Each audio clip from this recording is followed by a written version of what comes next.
My name is Landon Cross, and the message came on a Tuesday morning at exactly 9:04 a.m. from my wife Clarissa. It was short, cold, final. We changed all the locks on the front door and also the gate code. We no longer trust you. I read it 3 times, each repetition slicing deeper than the last. No warning, no conversation, just exile. The home I had been paying $5,600 a month for, the Denning family's house, but my money had kept those walls standing, was now sealed against me. I swallowed hard and reread the text once more, hoping it would disappear, but it remained, a verdict that felt impossible to overturn. I stood in the living room, the air heavy with silence. Sunlight slanted through the blinds, illuminating dust motes as if spotlighting my failure. The framed wedding photo on the console looked back. Clarissa in a lace gown, smiling as though love was unbreakable. I touched that frame and felt everything unravel. I had convinced myself that buying her family's house cemented our future. Instead, it had been a cage, a gilded prison that I paid for every month. Now, even my sacrifices had become worthless currency. I felt a surge of anger and doubt knock the breath from my lungs, but I refused to collapse. By 9:30, I was at my laptop, canceling the automatic mortgage payment. The cursor hovered briefly over confirm cancellation. I hesitated, recalling nights I fell asleep on the couch after double shifts, believing it was all for our family. Then I clicked, and a confirmation blinked. Recurring payment stopped. Relief and dread washed over me in equal measure. Clarissa and her family would receive a notice of default soon enough, and I couldn't wait to see the shock on their faces. My heart pounded as I saved every bank statement, every deposit confirmation, building a financial record that would protect me if they tried legal threats. When Clarissa's lawyer, Marshall Price, demanded I call, I smiled to myself. Let them stew. I wasn't playing by their rules anymore. I drafted an email to Tessa Alston, the attorney I consulted months ago when doubts first gnawed at me. Clarissa changed the locks, and I stopped payments. What's next? I hit send and leaned back, my pulse slowing as anticipation built. Her reply arrived swiftly. You are under no legal obligation. They cannot force you to continue. Keep records. Her assurance was a lifeline, confirming that my stand could hold. The weight of uncertainty lifted, and I felt a jolt of something I hadn't experienced in months, control. That afternoon, I packed essentials, clothes, my laptop, and mementos, my father's watch, Clarissa's silk scarf she forgot on my birthday, and the leather-bound journal where I once sketched plans for our life.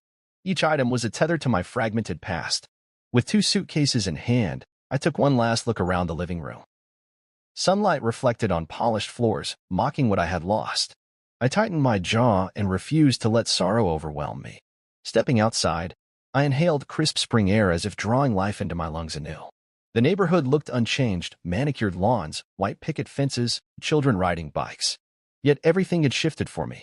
I walked to my car parked a block away, every step echoing with finality. At the gate, I paused, imagining Clarissa's panic when the bank sent its first notice. I could call her to explain or beg, but I didn't. Instead, I pressed my palm against the cool metal and accepted the moment. I had reclaimed my agency. The drive through Westbrook Heights felt surreal. I passed neighbors greeting one another as if nothing had changed. When I reached the edge of the cul-de-sac, I turned and looked at the house one last time. 4 bedrooms, a pristine garden, a life I had financed but never truly lived. I leaned back, placed my hand over my heart, and drove away. Arriving at my friend Jonas's downtown apartment, I felt exposed, carrying my life in 2 suitcases. Jonas opened the door before I knocked and led me to the guest room. He placed a set of keys on the dresser. You'll need these, he said.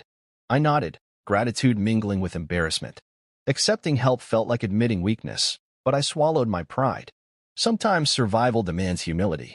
Later, I met Tessa in her office. She reviewed my documentation, emails, bank statements, proof of payment. Everything checks out, she confirmed. Your contributions were voluntary. They have no claim. I exhaled as though I'd held my breath for weeks. What about threats from Marshall Price? I asked. She shrugged. Without an enforceable agreement, they're powerless.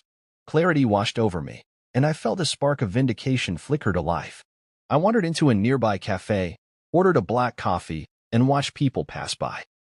A mother chased her toddler down the sidewalk. A businessman rushed to a meeting. Teenagers laughed on a bench.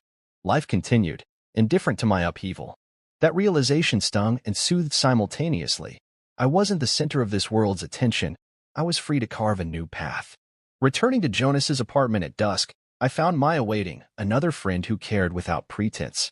She offered a warm smile, and when I recounted the morning's saga, she listened without judgment. "You deserve better," she said softly. I let her words anchor me, a reminder that empathy existed beyond the walls Clarissa had built. We sat on the balcony as city lights flickered on like scattered fireflies awakening. I felt hope. That night, as I lay in the guest room bed, boxes stacked in the corner, I realized clarity had arrived in the aftermath of chaos. Clarissa burned the bridge thinking it would break me. Instead, it revealed how strong I could be without her scaffolding. I drifted into unfamiliar sleep, unburdened by unreciprocated love and financial ensnarement. The next morning, I walked along the river walk, the water's surface shimmering under the rising sun. Each step felt purposeful. I stopped and watched boats drift by, carrying passengers oblivious to hidden dramas ashore. I thought of Clarissa reading another frantic email, desperate to salvage a situation she orchestrated. By 11, I drafted a resignation letter from my position on the Denning family's financial accounts, removing my name entirely. As I clicked send, a finality settled in my chest. I was Landon Cross, no longer a second-class husband or invisible provider. I surveyed the skyline, imagining a life built on my own terms. Walking back to the apartment, I dialed Jonas. "Let's celebrate," I said. He laughed. "Already have champagne on ice." I held the keys tightly, knowing that whatever lay ahead, I would never trade my freedom for false security again. This was true victory at last. It wasn't always like this. When I married Clarissa, I believed in the idea of partnership, that two people could build something stronger than themselves.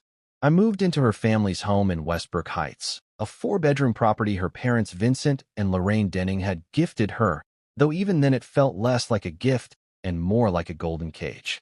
I had my own plans, a duplex I wanted to invest in, a small business idea I'd been sketching out for months. But she wanted me with her, and I couldn't say no. We agreed I'd handle the mortgage while she built her skincare company, her dream, as she called it. At first, it felt like a real partnership. I was the provider, the rock, the one who made sure the lights stayed on and the water kept flowing. I was proud of that. But slowly, imperceptibly, things shifted. At family dinners, Vincent would ask about her latest product line, about marketing and branding, as if that was the only thing that mattered. Lorraine would compliment the house, how beautiful it looked under Clarissa's touch. They'd nod at me like I was a placeholder at best, a contractor at worst. Her sister Rochelle started calling me Landon the Leech when she'd had too much wine, giggling behind her glass as if it were the funniest joke in the world. Tyson, her brother, wouldn't even use my name, just him or the guy. At first, I laughed it off, telling myself that they just didn't understand. But over time, the laughter faded. It was always their house. I was just the wallet. Clarissa, for her part, tried to smooth the edges. "They love you," she'd say, voice sweet as honey, but eyes darting anywhere but at mine. "They just don't know how to show it." I wanted to believe her. I wanted to believe that all those dinners where I'd serve the wine and carve the turkey and wash the dishes after, like I was the hired help, meant something. I wanted to believe that the constant reminders about whose name was on the deed didn't mean I was a guest in my own home. But the truth was always there, a thorn under my skin. When the mortgage payment came out of my account, when the repairs I paid for went unnoticed, when Clarissa thanked me with a peck on the cheek and a distracted nod, those moments were the proof. I was second class, and no one was going to change that. One night, I found myself on the back deck, beer in hand, staring out at the garden I'd landscaped with my own 2 hands. I'd torn up old roots, planted new flowers, built the stone path that led from the patio to the gate. Clarissa had picked the colors, of course, pink and white, delicate and sweet. But the labor? That was mine. And now, standing there, I realized that every inch of that yard was a metaphor for our marriage. Beautiful, but shallow. My sweat, her name on the deed. Inside, I could hear Clarissa on the phone with Rochelle. Her voice was soft and syrupy, the tone she used when she wanted something. I heard my name once, Landon's just, you know. I never found out what just meant, but I didn't need to. I already knew. It meant I wasn't enough. It meant I'd given and given and given, and still I didn't belong. My name wasn't on the mailbox. My name wasn't on the mortgage. My name wasn't on the deed. But my name was on every payment slip, every bank transfer, every sacrifice I'd made. Sometimes at night, I'd lie awake and imagine what it would be like to walk away, to take back my name, my money, my pride. But then I'd remember the promises I'd made to Clarissa. I'd remember the way she'd held my hand the day we moved in, telling me we'd make it our own. I'd remember the way her eyes lit up when she talked about her skincare line, and the way I'd wanted to give her every chance to succeed. So I stayed. Because love, right? Because marriage meant sacrifice. Because I'd made a commitment, and I wasn't the kind of man who broke his word. But that Tuesday morning message changed everything. It was the moment I realized that while I'd been sacrificing, they'd been planning. Planning a life where I was nothing but the ATM. The last piece of the puzzle clicked, and the picture it formed was nothing I recognized. I wasn't a husband. I was a bank account. And the worst part? I'd let it happen. I'd handed them the keys and watched them lock me out, all in the name of love. Standing on that deck, the night before everything fell apart, I knew deep down that I'd already lost her. That the partnership I'd believed in was a fairy tale. I took a long sip of my beer, letting the bitterness settle on my tongue. Maybe that was my first real taste of honesty in months. Because the truth was, I wasn't a partner. I wasn't even a guest. I was just second class. And tomorrow, I'd start figuring out how to become something more. I remember the first time I realized the mortgage was a trap, though I didn't admit it to myself right away. Clarissa's family had hit a rough patch. Her father's business went under, her mother's health took a turn, and suddenly the Denning name wasn't so gilded anymore. They leaned on me, hard. Clarissa would stand in the kitchen at night, her eyes wide and pleading. "It's only temporary, Landon. We'll pay you back." And I wanted to believe her. I wanted to believe that love meant trusting each other through hard times. So I took on more hours at the firm, canceled the weekend trips I'd been planning, sold the classic car I'd been restoring for years, my last real indulgence. I put everything I had into that house, into that family, because that's what you do when you're in love, right? You build. You sacrifice. You hold the roof up while the storm passes. $5, $600 is nothing to you, Landon, she'd say when I'd hesitate to sign another check or pay another contractor. She'd slip her arms around my neck, press her lips to my cheek, and whisper, "You're our rock. You always make things right." And it felt good, hearing that. It felt like I was her hero, her knight in shining armor. I let that feeling drown out the small, persistent voice that told me it wasn't fair, that I was carrying a weight that wasn't supposed to be mine alone. But I'd made that promise, and I wasn't the kind of man who broke his word. 2 years of paying that mortgage every month without fail wiped away the down payment I'd been saving for my own place. I dreamed of buying a small duplex downtown, something to call my own, to rent half of it out and build equity. But every time I brought it up, she brushed me off. Later, she'd say, flipping through her product samples or scrolling on her phone, "We'll talk later." But later never came. Later was always another invoice from the HVAC guy or the lawn service or the repairman who came to fix the water heater that only seemed to break on my watch. Later was always another smile from Clarissa that felt just a little too practiced. I remember one night, sitting on the edge of our bed, the glow of my laptop screen illuminating the stack of bills in my lap. I was bone-tired, my head buzzing from a 12-hour shift. I stared at the mortgage payment confirmation, the numbers blurring as exhaustion pressed on me. I thought about my father, who'd taught me to keep my word, to pay my debts, to be a man people could count on. I'd learned those lessons so well that I'd built a prison out of them. Every month, that payment went out like clockwork. And every month, I wondered what it would feel like to pay it for something that was mine. But I didn't stop. I couldn't. Because love, right? Because marriage meant putting her dreams ahead of mine. Because I'd promised to take care of her and her family and that house with the white columns and the rose garden she'd always wanted. And so I kept working. I watched my savings dwindle. I sold the car. I put off vacations. I let myself believe that one day she'd see me as more than the man who paid the bills. I let myself believe that one day she'd call that house ours instead of hers. The worst part was the way she'd thank me, always with that same tight smile, the one that didn't reach her eyes. "You're so good to us, Landon," she'd say. Us. As if I was the help. As if I was lucky to be included. And every time I heard it, a part of me shrank a little more. I'd started to disappear inside that house, my name on every payment but not on the deed. It wasn't even my home. It was the Denning family's house, and I was the man who kept it standing. The Tuesday morning message was the final confirmation that I'd been living a lie. When Clarissa texted me, telling me they'd changed the locks and the gate code, it wasn't a betrayal I hadn't expected deep down. It was the culmination of every ignored doubt, every red flag I'd chosen not to see. My hands trembled as I read it, but I also felt something like relief. Like the truth had finally been spoken out loud. They didn't trust me. They never had. I was never family. I was just the wallet. And now that they'd decided I wasn't useful anymore, they discarded me like a worn-out credit card. I could have called her, demanded an explanation, but what was the point? The locks were changed. The gate code reset. The message had already been sent, both literally and figuratively. So I did the only thing I could.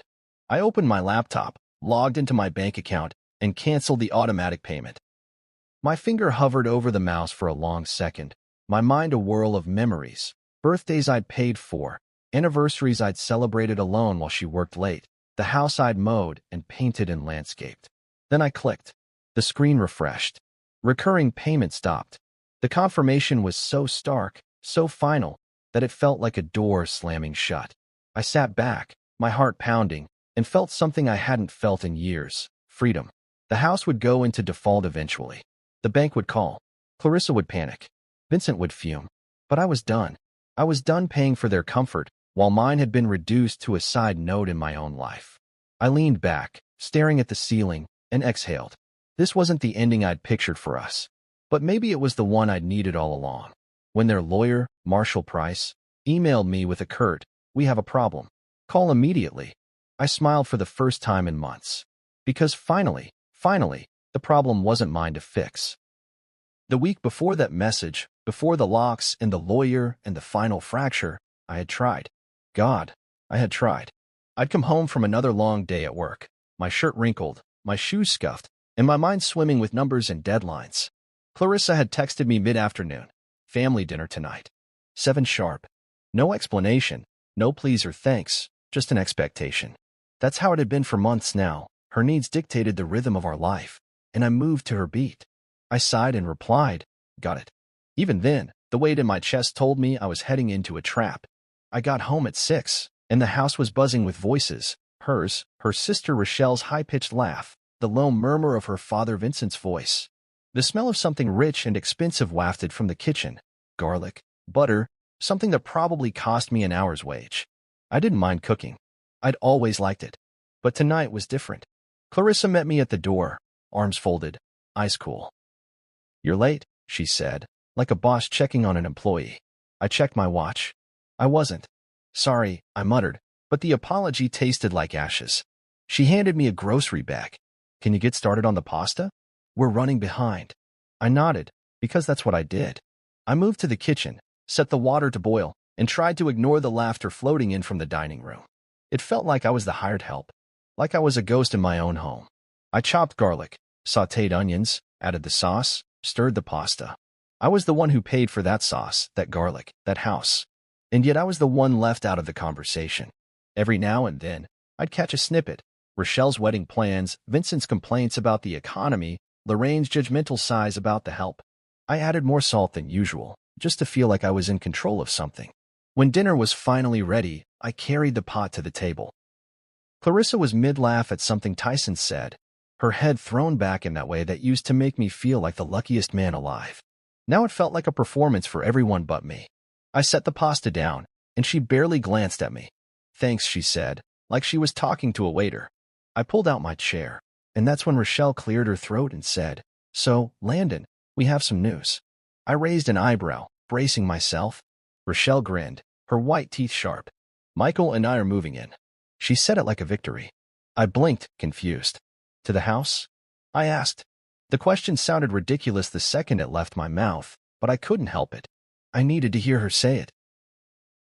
The room went quiet, the way it does when someone drops a glass or a secret. Clarissa's eyes flicked to me, then to her wine glass. She didn't meet my gaze.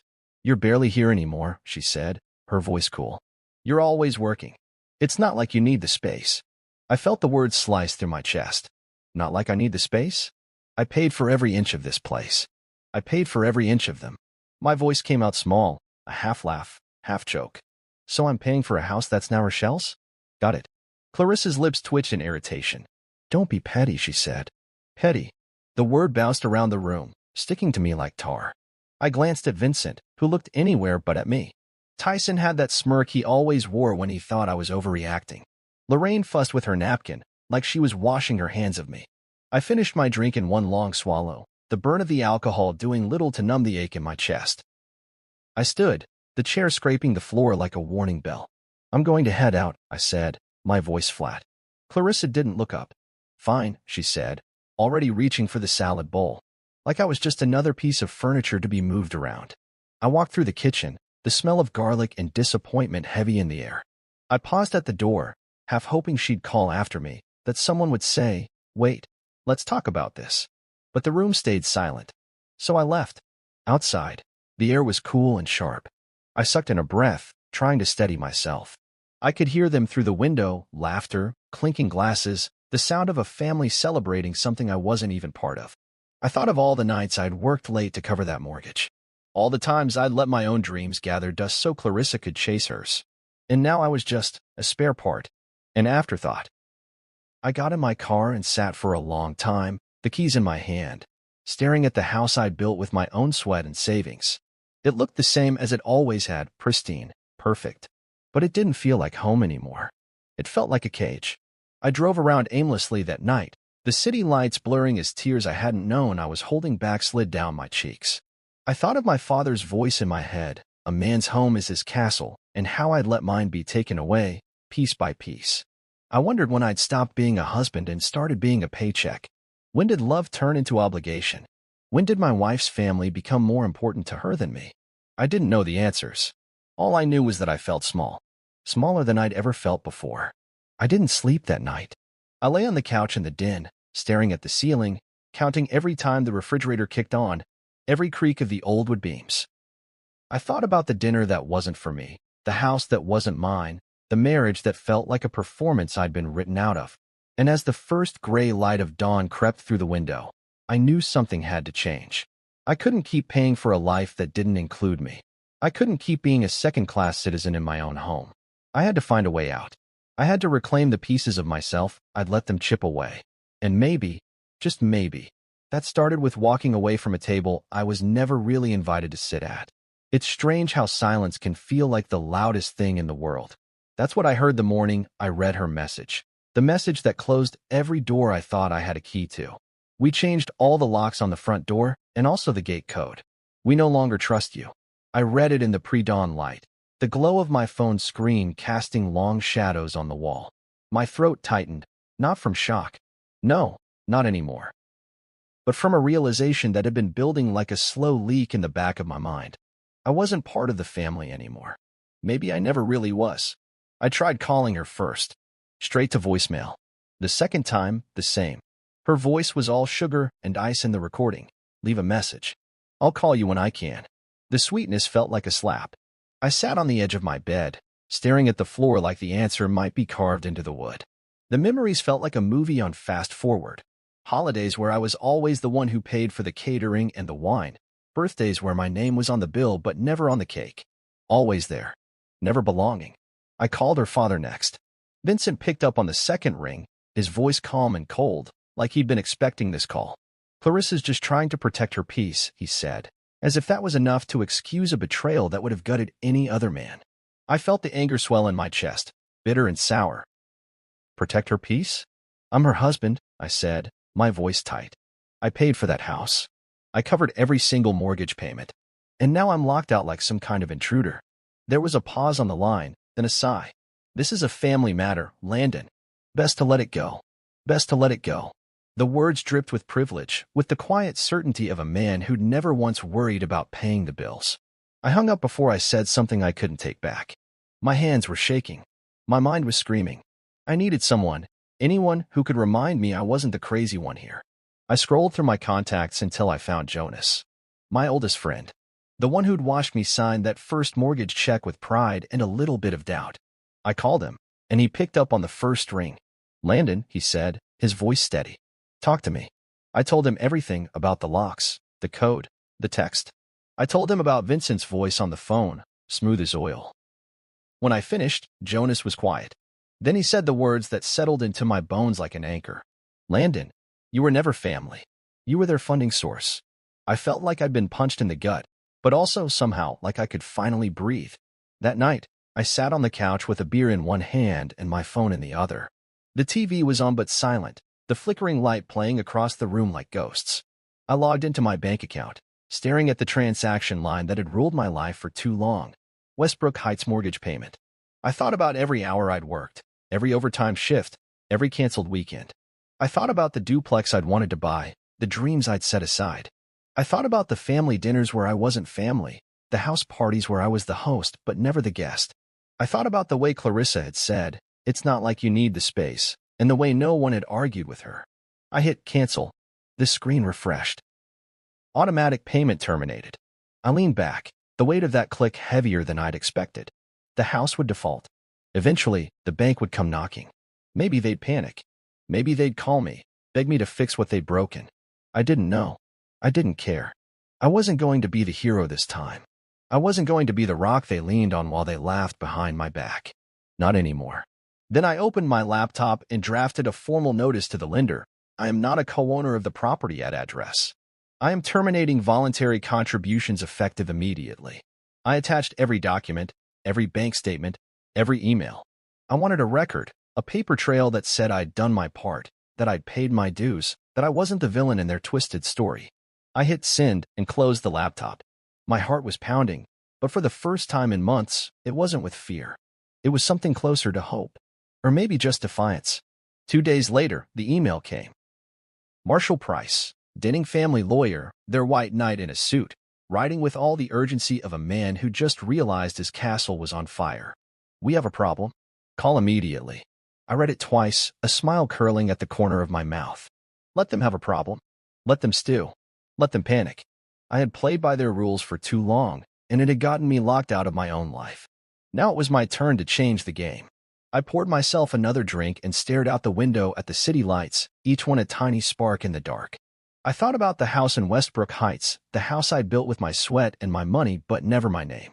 I wondered what Clarissa was doing right then, whether she was sitting in the living room with her parents, strategizing her next move. Maybe she was already writing the story of my downfall, casting me as the villain in her play. Let her. I'd learned something in the last 72 hours. I didn't need her version of the story. I didn't need her validation. I didn't need her house. Because in the end, they'd changed the locks. But they couldn't change who I was. I was Landon Cross. I was the man who paid for their comfort. The man who worked late so they could live easy. The man who loved a woman who never loved him back the same way. But I was also the man who could walk away. And as I sat there, the glow of the screen fading into the night, I realized that sometimes walking away isn't weakness. It's the only kind of strength that matters. They never thought I'd actually pull the plug. That's what made it so satisfying when the payment missed. The bank didn't take long to notice. The first notice arrived at the house on a Thursday morning, addressed to Clarissa. I imagined her face when she opened that envelope, the horror in her eyes, the confusion, the inevitable rage. She must have called me half a dozen times that day, but by then, I blocked her number. I had to. I couldn't stomach the sound of her voice, that sweet, manipulative tone that had always convinced me to reach into my wallet. Vincent emailed me later that afternoon, his words dripping with that same Denning brand condescension. "We need to talk about this like adults, Landon." As if I hadn't been the only adult in the room for years, carrying their financial dead weight on my back. I ignored him. Rochelle sent a text, short and sharp, real mature. "Are you proud of yourself?" I didn't respond. Instead, I took screenshots of every message, every email, every single reminder of the way they treated me like an ATM with legs. I met with Tessa Alston again that evening at her small but tidy office on the corner of Pine and Mercer. She wore a navy suit and a small gold pendant, her dark hair pulled back in a tight bun that radiated professionalism. She'd always been calm, the kind of lawyer who didn't need to raise her voice to command the room. She glanced over my documents with the precision of a surgeon. "They don't have a case," she confirmed, her voice even. "Your payments were voluntary. The bank statements prove that.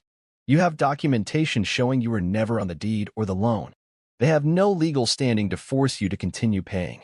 She looked up at me then, her brown eyes sharp. "But you, Mr. Cross, you have leverage." The word sent a shiver down my spine. Leverage. I'd spent so long giving that I'd forgotten what it felt like to have something they wanted. I sat back in my chair, exhaling the tension I'd carried for months. "What kind of leverage?" I asked, though I already had a sense. She smiled, small and sly. They need you to keep paying or they lose the house. The bank's not going to wait forever. If they can't refinance or sell quickly enough, it goes into foreclosure. She flipped through the documents again. And with your proof of voluntary payments, you're not on the hook for any of it. I felt a surge of vindication, like every insult, every side eye, every time they'd brushed me off at dinner was about to come back to haunt them.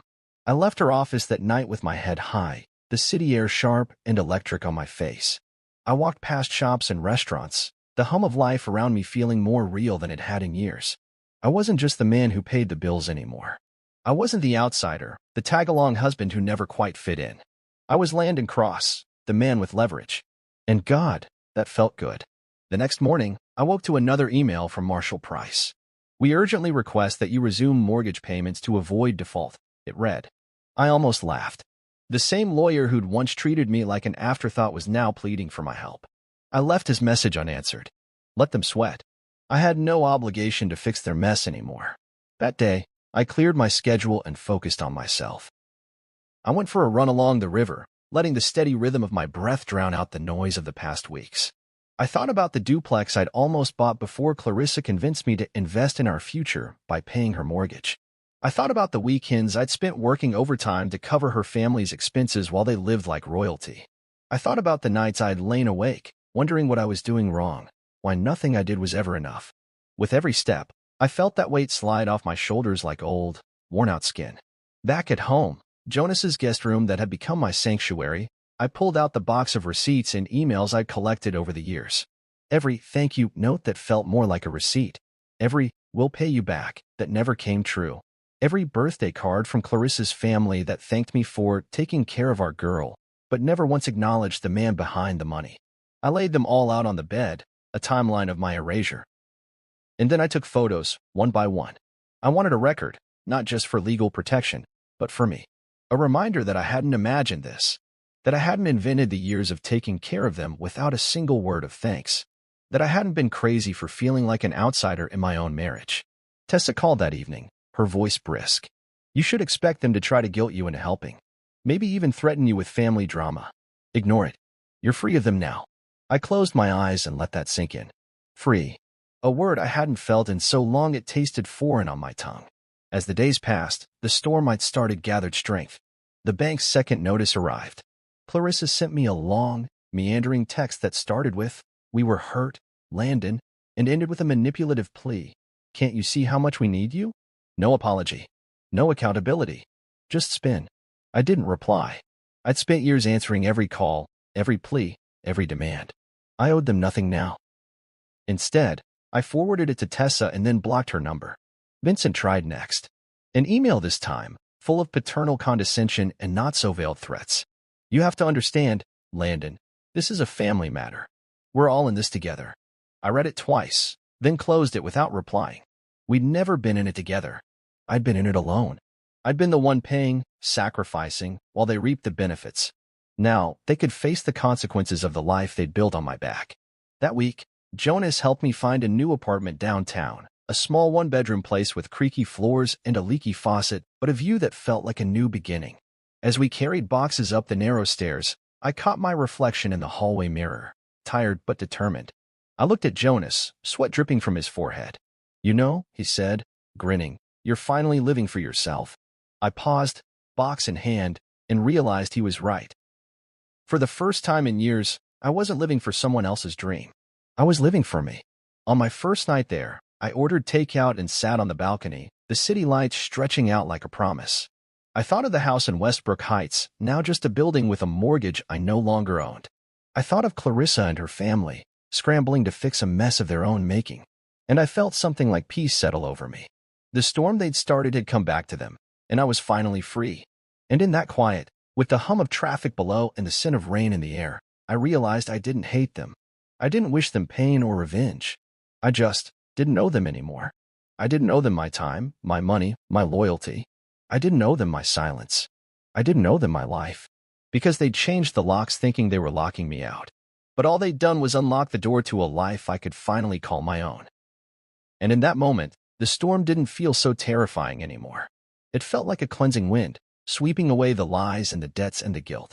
And I sat there, breathing it in, and felt like I was finally home. They called it an intervention, but it felt like a setup from the moment I got the email. We need to talk. Family meeting. Aunt Marge's house, Sunday at 3. No explanation. Just another command, as if I was still their reliable ATM with legs. I hesitated before replying.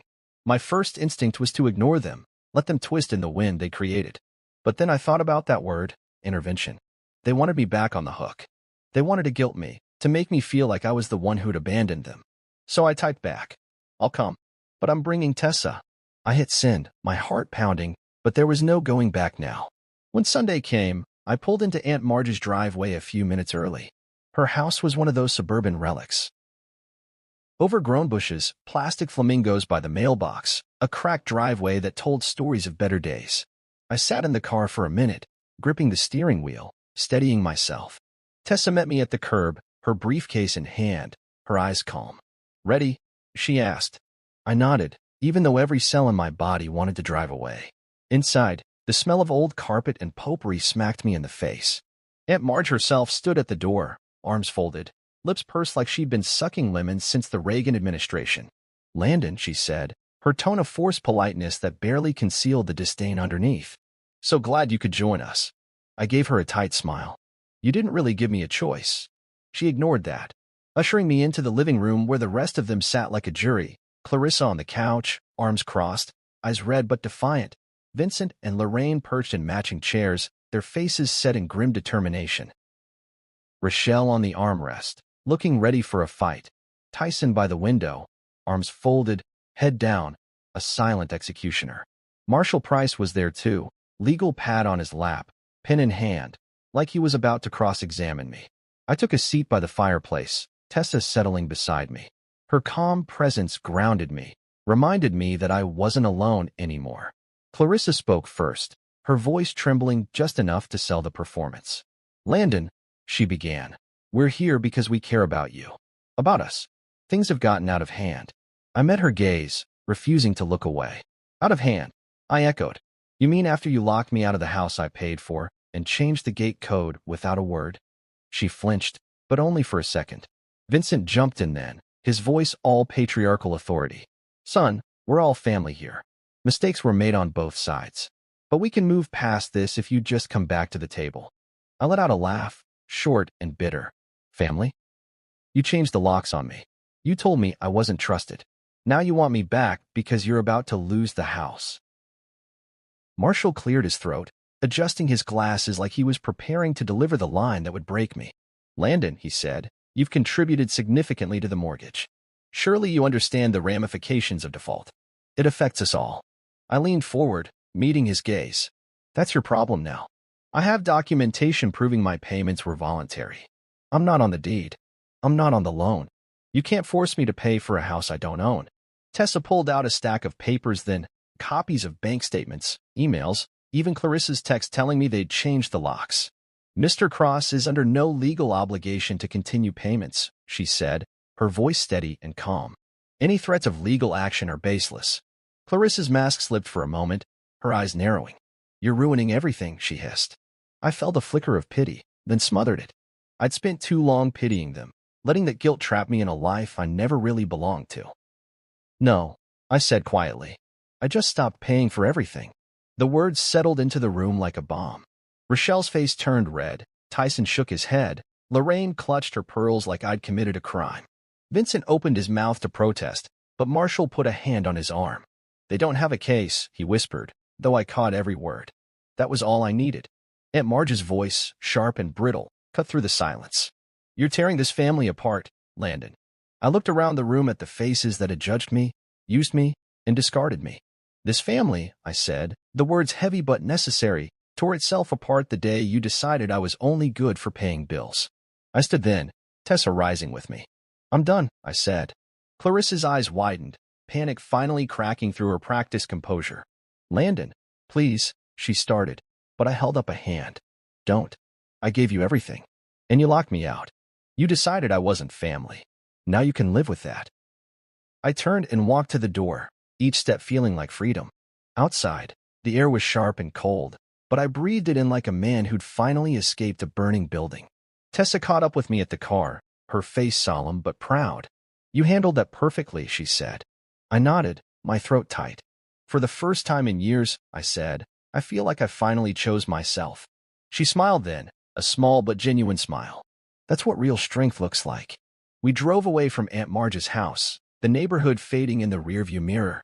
I thought of the years I'd spent trying to prove myself to people who'd never seen me as anything but a wallet. I thought of the times I'd smiled through dinners, laughed at their jokes, signed every check with a promise that went unreturned. And I felt lighter than I had in years. Because in that room, surrounded by people who thought they owned me, I'd realized the only person I needed to belong to was myself. That was the freedom they could never take from me. And it felt like coming home. The bank's official foreclosure notice arrived a week later, sent by certified mail and stamped with the cold finality of bureaucracy. It was addressed to the occupants of Clarissa's house address, but of course, I read every word before forwarding it to Tessa. Even the envelope felt like a small, bitter triumph, like the house itself was finally acknowledging the truth I'd known all along. I was done paying for other people's illusions. Clarissa must have called me 20 times that day, each call unanswered. She followed them up with a message that started off cold, "You're destroying our lives," and then shifted to warm, manipulative desperation. "We were hurt, Landon. Can't you see that?" I didn't respond. I didn't owe her an explanation. I'd spent too long carrying the weight of her family's choices on my back, and I wasn't going to do it anymore. Jonas was the one who found me that evening, standing in the middle of my small apartment, the foreclosure letter in one hand, a beer in the other. "You okay?" he asked, concern etched on his face. I stared at the letter like it was written in a foreign language, feeling equal parts vindicated and exhausted. "Yeah," I said, voice low. "For the first time in years, I think I might be." He clapped me on the shoulder, his grin wry. "They didn't think you'd actually do it." I laughed, a rough sound that scraped my throat. "Neither did I admitted. But here we are." I moved into that apartment downtown, a one-bedroom that smelled like old paint and new beginnings. It was small, sure, but it was mine. Every box I unpacked felt like a quiet act of defiance. My clothes, my books, my old guitar. Even the lamp I'd bought on impulse from a garage sale 3 years ago. I set it on the windowsill and let the city lights filter through its cracked shade, painting the walls in warm, amber tones. I felt more at home there than I ever had in Clarissa's house, where every corner felt staged for company that never came to see me. Work had been a lifeline through the worst of it, something steady when everything else felt like quicksand. My boss called me into his office that Friday, his smile wide and sincere. "We're promoting you," he said. "Senior project manager. Comes with a pay bump and more control over your accounts." I blinked, the words taking a second to settle. Thanks," I stammered. It felt good. Like someone finally saw my worth beyond the checks I could sign. I left his office with a grin that felt too big for my face. For the first time in months, I felt like the universe was finally tilting in my favor. A week later, Maya came into my life, almost like fate had been waiting for the right moment to introduce us. We'd met once at a mutual friend's barbecue. She laughed at one of my jokes and asked if I'd always been this funny. Back then, I'd been too busy trying to please everyone else to notice her smile. But now, she felt like the first honest breath I'd taken in years. She texted me out of the blue. "Heard you're free these days. Coffee." I hesitated at first. Old habits die hard, and part of me still wondered if this was a test. But then I remembered Clarissa's text. "We were hurt, Landon. Can't you see that?" I saw it all right. I saw that I'd been hurt too, and it was time to stop apologizing for that. We met at a small cafe downtown. Exposed brick walls, mismatched chairs, the kind of place that felt like it had its own heartbeat. Maya sat by the window, a steaming mug of something herbal cradled in her hands. She looked up when I walked in, her smile warm and unguarded. "Hey, you," she said, like we'd always known each other. And maybe, in a way, we had. I ordered a coffee, black and hot, and we sat for hours, talking about everything and nothing. Her laughter felt like medicine, each burst chasing away another piece of the bitterness that had settled in my chest. By the time the sun dipped below the city skyline, I realized I hadn't thought about Clarissa or her family once. It felt like a small victory. Later that night, I stood on the balcony of my apartment, the cool air nipping at my skin, and watched the city breathe. I thought about that house in Westbrook Heights, the one I'd paid for but never owned. I pictured the living room, the worn-out rug, the dining table where I'd sat alone while they laughed behind closed doors. I wondered what Clarissa was doing now, if she'd found a way to spin the narrative in her favor. Maybe she was already telling people I'd abandoned them, that I'd left her to fend for herself. Let her. I'd spent too many nights twisting myself into knots trying to make her happy. I was done being her hero, her financier, her shield. I was done being her anything. A knock on the door pulled me from my thoughts. Jonas, holding a pizza box and a six-pack. Figured you could use some company, he said, his grin as wide as the city. I laughed and let him in. We sat on the floor, slices of greasy pizza in hand, beer bottles clinking like old friends. You're different now, he said, between bites. Lighter. I shrugged, but he was right. Something had shifted inside me, a quiet strength that came from choosing myself. From finally letting go of a life that had never really fit. They wanted me to be their foundation, I said. But I built them a house they never wanted me to live in. He nodded, his eyes soft. And now you're building one for yourself. The words settled over me like a promise. A week later, I got another email from Clarissa. We need to talk. Please. I didn't realize how much you meant to all of us. I stared at the words, feeling nothing but a hollow ache. I didn't reply. I forwarded it to Tessa, who called me later. She's feeling the consequences, Landon, she said. And she's hoping you'll bail her out again. I laughed then, a sound that felt unfamiliar but right. She's on her own now, I said. I've got my own life to build. That night, as I lay in bed, the city humming around me, I felt a quiet peace settle in my chest. For the first time, I wasn't defined by the weight of someone else's expectations. I wasn't the man holding the crumbling walls together with paychecks and apologies. I was just Landon Cross. And that was enough. I closed my eyes, the sound of traffic lulling me to sleep, and dreamed of tomorrow. Not the one I'd built for them, but the one I was finally building for myself. When I finally let myself drive by the house I'd poured so much of my life into, it was a different place than I remembered. The lawn was patchy, the rose bushes Clarissa once fussed over drooping in the early summer heat. The paint on the white columns had started to peel, exposing cracks that looked too familiar. I sat at the curb for a minute, engine idling, watching a young couple carry groceries up the walk. A toddler chased a golden retriever through the yard, the dog's tail wagging like it had never known the tension that had haunted those halls. A for sale sign leaned at an awkward angle in the dirt. Sold, the bright red sticker proclaiming the finality of it all. That chapter of my life was over. I let myself breathe in the quiet realization I didn't belong here anymore. And that was okay. Rochelle and her fiancé had split a month before the sale went through. A friend of a friend told me it happened fast, too many fights about money, blame games that spiraled out of control. The house that had once been her sanctuary had become her prison. I couldn't bring myself to feel sorry for her. She'd called me Landon the Leech enough times that my sympathy had long since dried up. Clarissa's parents, Vincent and Lorraine, had moved into a rental across town. 3 bedrooms, small yard, no white columns. Word around the neighborhood was that Vincent had tried to keep up appearances, but the missed mortgage payments had caught up with him. The Denning dynasty, built on inheritance and appearances, had finally collapsed under its own arrogance. And I'd stopped being the scaffolding that held it up. I didn't go inside the house. I didn't need to. I'd left enough of myself in those walls, in every check I'd written, every repair I'd funded, every dinner I'd cooked for people who never really saw me. I didn't need to stand in those empty rooms to know what they'd lost. I already knew. They'd lost their provider, their scapegoat, their silent benefactor. And they'd lost him because they'd never realized he was a person. They treated me like a bank, and when the account ran dry, they turned on me like I was the problem. But the truth was, I'd stopped paying for a life that was never mine. And in doing that, I'd finally found my own. Back at my apartment, the city felt alive in a way the suburbs never had. I'd traded manicured lawns and forced smiles for potholes and the hum of traffic, and I loved it. Maya met me for lunch that day, a small celebration of nothing and everything. We sat in a booth by the window, the sunlight catching her hair in a way that made her look almost ethereal. She reached across the table, her fingers warm on mine. You did the right thing, she said, her voice quiet but strong. I nodded, though a part of me still wrestled with guilt. Years of being the one who made everything okay didn't disappear overnight. But I was learning that I didn't have to answer every plea, didn't have to fix every problem. I was allowed to let go. That evening, I opened my email just to make sure nothing urgent had come through, and there it was. Clarissa's name in my inbox.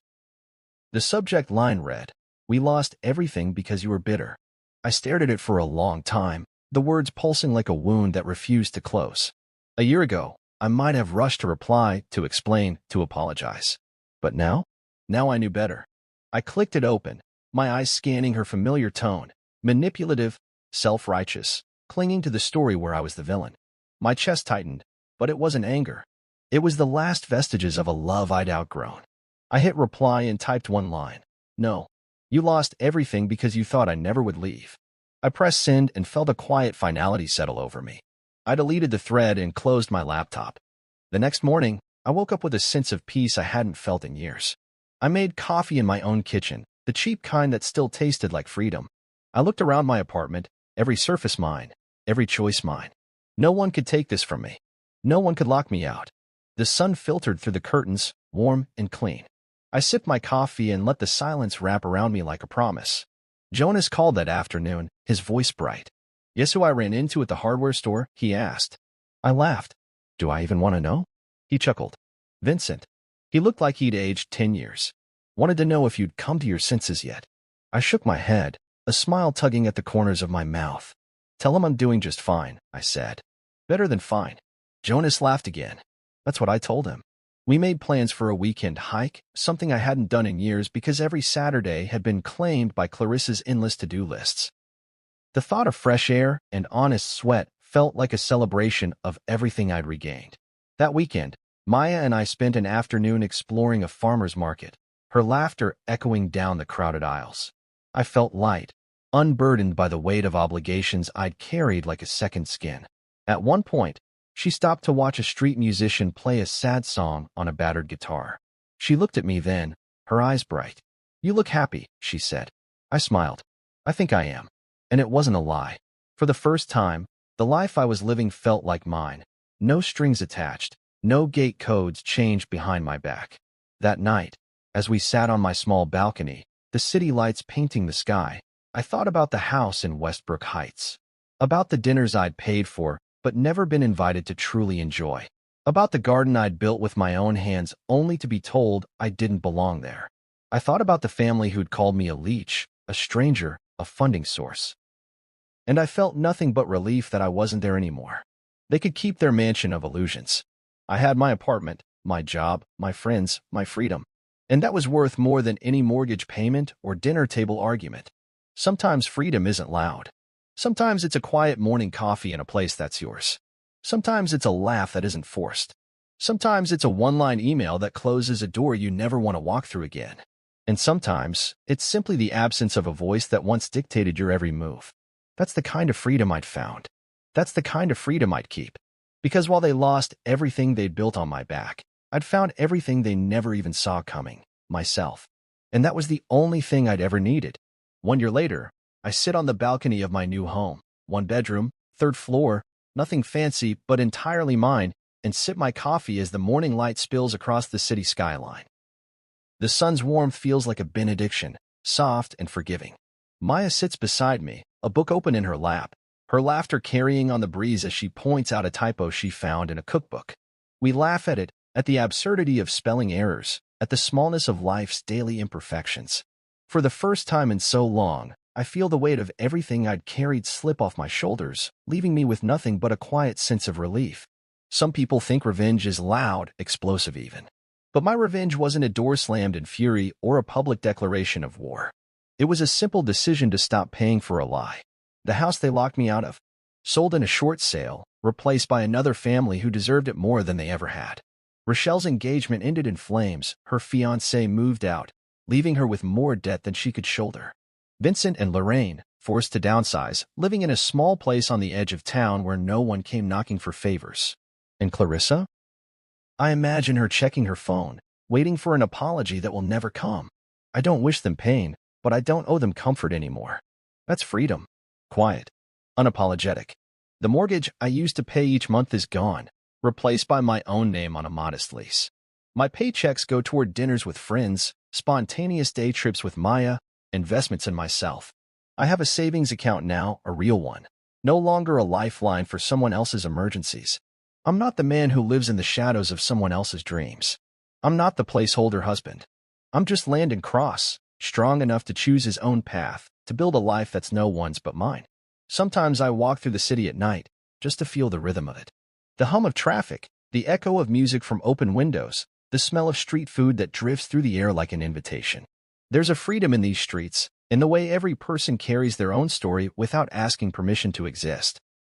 I blend in here, unnoticed but alive. And in those moments, I know I never needed the approval of Clarissa's family or the weight of a house that wasn't a home. I just needed to trust that I was enough on my own. Maya looks up from her book and catches me staring off into the distance. "You okay?" she asks, a small crease between her brows. I smile and reach for her hand, squeezing it gently. "Yeah," I say. "Better than okay." She tilts her head, her smile softening. "I'm proud of you," she says, "for letting go of all that." I nod, a quiet gratitude blooming in my chest. Because that's the thing, letting go isn't weakness. It's the strongest thing I've ever done. The day Clarissa changed the locks, I thought she'd taken everything from me. But standing here now, with Maya beside me, I see it clearly. They only took what I'd been giving away too freely, my time, my energy, my sense of self. When I stopped funding their fantasy, I found the life I'd been denying myself. I found the laughter that wasn't forced, the silence that wasn't punishment, the love that wasn't transactional. I found a man who doesn't apologize for choosing himself. I finish my coffee and lean back, watching the sun climb higher in the sky. A bird lands on the railing for a moment, tilts its head at me, then takes off again free, no strings, no guilt. I envy that bird for a second, then realize I'm no different now. I'm free too. I think about that house I left behind and how it was never really mine. I think about Clarissa's message, the final one I answered, and how it felt like closing a door on a chapter I'd written in someone else's handwriting. And I think about the quiet way I ended it all. No screaming, no drama, just a simple click of a button. Cancel. Done. It wasn't the fireworks they expected, but it was the liberation I needed. They changed the locks, but I held the keys all along. And that's the freedom that echoes through every decision I make now. Quiet. Steady. Mine. I lean over and kiss Maya's temple. "Let's make plans," I say. She grins. "Anything you want," she replies. And for the first time, I know it's true. Because this life is mine. Every page, every chapter, every ending that leads to a new beginning. And that's a freedom no one can lock me out of ever again.